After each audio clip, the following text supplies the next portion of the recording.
7 cultural shocks I faced in Pakistan. So I traveled to Pakistan a few months ago, and let me tell you, it was an experience.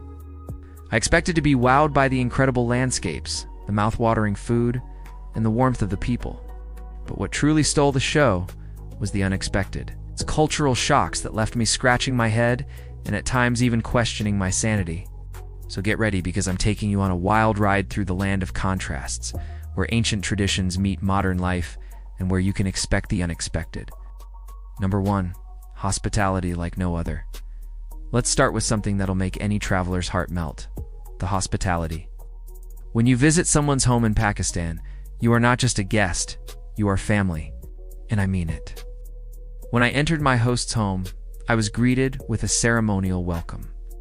They offered me sweets, they put a traditional crown on my head, and insisted I wear a shalwar kameez, which is like a fancy pajama set. And throughout my stay, I felt like I was part of their family. It was such a heartwarming experience. But here's the twist. If you accept their hospitality, there is no escaping it. They will go out of their way to make you feel comfortable. Even if it means rearranging their own living space, no problem.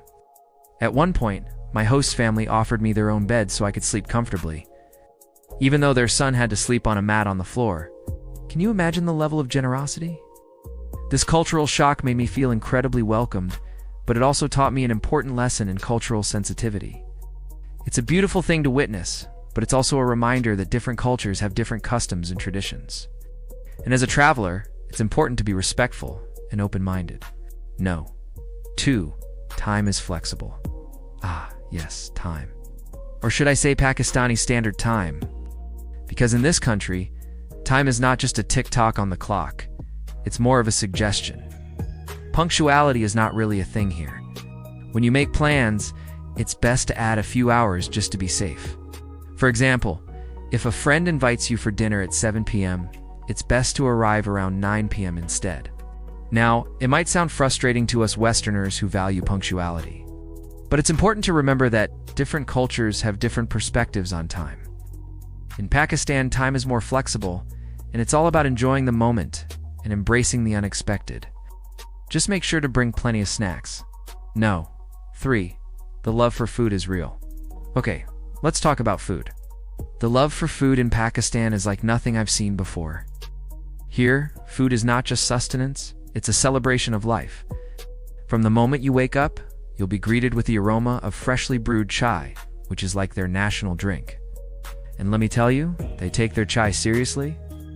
Throughout the day, you'll find people sipping chai and chatting, laughing, and sharing stories. And of course, there's the food. Oh, the food. In Pakistan, they don't just eat, they feast. Each meal is an adventure for your taste buds. You're digging into a plate of spicy biryani, a mix of rice, meat, and spices, and the next you're devouring some juicy mutton karahi, a rich and flavorful mutton stew.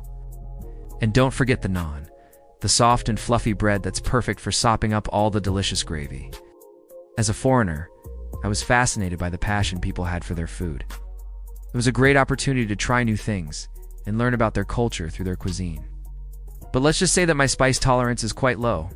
There were times when my mouth was on fire and I needed all the milk and water that I could get. No. 4, stranger equals friend.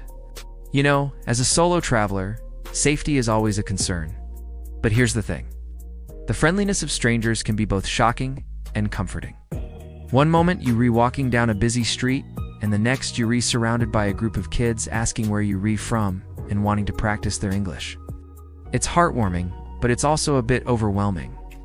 I found myself constantly surrounded by people, whether it was shopkeepers inviting me for tea, random uncles offering me rides, or kids just hanging out and chatting. On one hand, it made me feel safer as a solo traveler. On the other hand, it was hard to find a moment of solitude. But hey, that's the beauty of cultural exchange, isn't it? It's about embracing the unexpected and learning from each experience. No. 5, social norms and gender roles. Okay, let's tackle a bit of a touchy subject. Social norms and gender roles. Pakistan is a deeply religious country, and it shows in their social norms. As a woman traveling alone, I couldn't help but notice the stares and the whispers. And let's be real, I wasn't always dressed modestly enough. but that's a whole other story. What I found particularly interesting were the separate sections for men and women in public spaces. For example, in local bazaars, you'll often find separate areas for men and women shoppers. And in many homes, there are separate spaces for men and women. Now, I'm not here to judge, I'm just here to observe and learn. And after a while, I started to understand the reasoning behind these norms. It's all about maintaining modesty and respecting religious customs. It might be different from what we're used to in the West, but hey, that's the beauty of cultural exploration, right? Stepping out of your comfort zone and embracing the unfamiliar. And remember, these are just a few of the cultural shocks I experienced. There's so much more to Pakistan than what I can share. But if you want to hear more, drop a comment below and let me know. I might have to return to Pakistan someday. Who knows? Alright, adventurers, that's a wrap. Thanks for joining me on this wild ride through Pakistan. Did you find these cultural shocks surprising? Have you ever experienced anything similar when traveling? Share your thoughts in the comments below. And don't forget to subscribe. Till next time, keep exploring, stay curious, and embrace the unexpected. Safe travels, y'all.